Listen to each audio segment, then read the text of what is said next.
Yung mga mag-asawa na wala o kinakapos ng pangsaing sa ginubatan albay.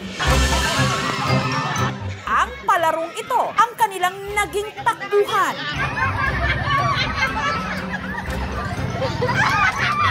Ang premyo kasi ng mananalo, isang sakong bigas at 1,000 pesos.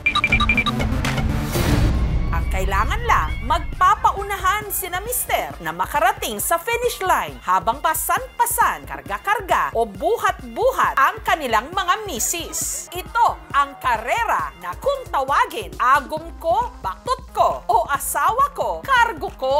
Para na rin mapatunayan ng mag-asawa, sa hirap at ginhawa magsasama sila. Siyam na pares ang kumasa sa hamon, pero hindi pa man nagsisimula ang karera sina Kyla at Raymond. Ayoko po talaga sumali. Si Kyla, kumpiyansa pa namang maipapanalo ng mister ang karera. Basketball player po siya. Kayang-kaya niya po yung takbuhan na mabilis. Hanggang sinabi ni Kyla ang magic word. Sige na, be. Sayang po yung bigas. At dito na biglang nag-iba ang ihip ng hangin. Sakto kasing nung araw na yon, wala pa silang isasaing. Bigas din po yun. Papang araw-araw po, kakatipid, gastos. Kaya sina Kyla at Raymond humabol sa karera. Bago po magsimula, nagtanggal po talaga kami ng tsinelas para daw po hindi kami madapa. At nung pasan-pasan na ng mga mister ang kanilang mga misis, let the race begin!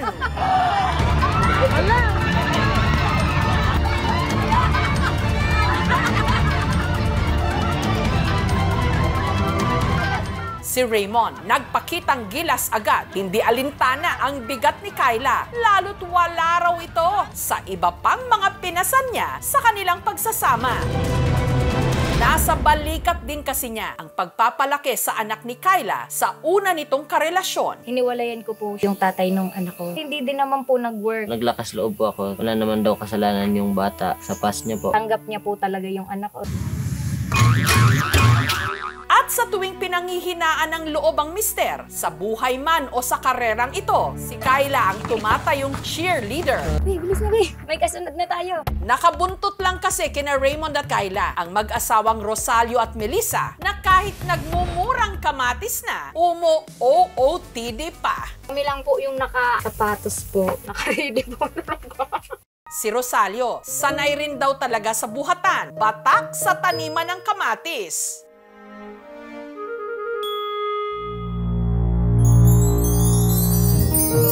Nakikita ko po siyang may buhat-buhat po. Feeling ko po, ang gwapo-gwapo niya po. Kasi po, namumula po yan. Ang gabi po, hindi po ako nun kumaangaan.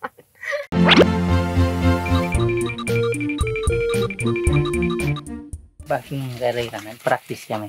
Si Rosalio, focus na wag silang matumba o mahulog, lalo't minsan na raw silang na-fall sa isa't isa. May crush din po talaga ako sa kanya. Tapos tuloy siya. Yung binigay po sa amin, sira na pong kamatis. Para sisinyawan. Pero nung nanligaw na si Rosalio, bumawi naman daw siya. Nadala ko ng gulay. Hindi na po ako nagpatumpik-tumpik pa. Sinagot ko na po siya.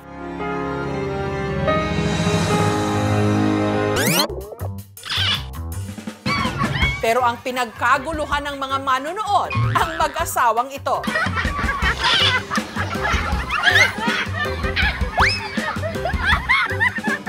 Si Jonel naman kasi, ginawang sako ng bigas ang misis na si Edna, nakatiwari sa kanyang balikat. Sali tayo, kasi sayang naman yung premyo. Sabi niya, ang bigat-bigat mo. Parang di ko kaya na manalo tayo na siyempre mabugat siya. Nagtimbang pa ako ng 64. Uy. Asawa ko, 46. Tinesting niya po akong buhatin. Sabi niya, nangangalay ako.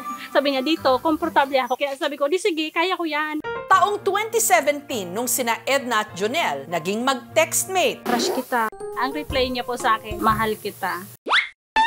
Pero si Edna, hindi agad nagpadala sa matatamis na salita ni Jonel. Sabi ko, bata ka pa, marami ka pang makikilala kaysa sa akin. Gusto ko siya kahit ano po ang edad niya. Wala akong pakialam. Mabait, maganda, maputi.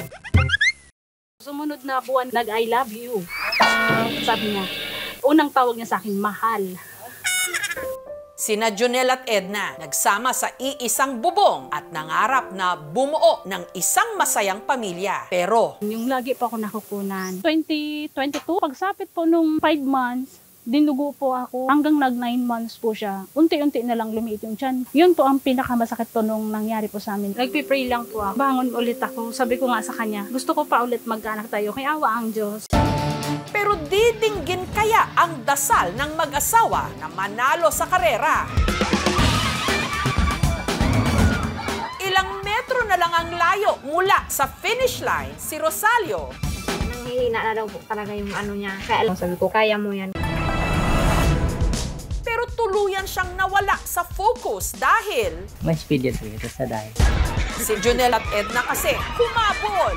Wala nang atrasan, sigurado na to. Habang sina Raymond at Kyla naman na nangunguna na. Wala na po kami nung pakialam sa itsura po namin. Basta po makatapos lang para po sa bigas.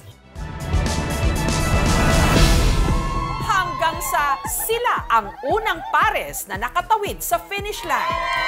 Sobrang saya, may pagod. Napawi naman po yung pagod dahil po nanalo. Sina Raymond at Kyla ang mag-uuwi ng 1,000 pesos at isang sakong bigas. Sobrang saya po namin nung kami po yung nanalo. Kasi may maiuwi po kami para sa pamilya namin. Habang si Rosalio naman, umaribat na ungusan ng mga kalaban. Pero dahil sa sobrang pagod, Yan, napaload. Sabi ko, talo na. Kanya na lang po ata kalayo. Kinarga po ulit niya ako. Nakarating po kami sa finish line. Pero pangatlo na po kami. nag-uwi naman sila ng kalahating sakong bigas. Tuwan-tuwa ako. Nanalo. Nagpapasalamat po kasi kami kahit 25 kilos lang po yung natanggap namin. Malaking tulong na po yun sa amin. Samantala, sina Edna at Jonel, Kala ko malapit na kami. Nakayuko lang ako. Seryoso kasi ako sa totoo makatakbo kasi. Nung umarap ako, malayo pa. Kami na yung huli. Enjoy na enjoy po kahit mabaligtok ko yung talo. Pero nakatanggap naman ng consolation prize na 200 pesos. Thank you so much. Thank you so much. Thank you so much. Sinisisi niya ako, binambigat-bigat mo. Huwag ka nang maingay dyan. Basta importante, masaya tayo. Tapos may pambili na tayo ng ulam. Dito sa lokal na gobyerno ng Ginubatan, namimigay po kami ng libreng bigas o relief assistance po sa pamamagitan po ng programa namin under AIX or yung tinatawag po natin na Aid to Individuals in Crisis Situations. So kahit po walang ganitong mga aktibidades sa barangay, mga palaro, kami po ay magbibigay po sa kanila anytime na sila po ay mangailangan ng as long as available po sa aming office. Ang mga hamon ng buhay, gaano man kabigat kapag may katuwang sa pagpasan, ang problema, gumagaan. Kahit gaano kahirap yung buhay, so laban lang laban. Itutuloy natin tayong karera ng magkasama. Sumpa namin. Kahit gaano kabigat, pagsubok namin, sana malagpasan namin na magkasama. Thank you for watching, mga kapuso. Kung nagustuhan niyo po ang videong ito, subscribe na sa GMA Public Affairs YouTube channel. And don't forget to hit the bell button for our latest updates.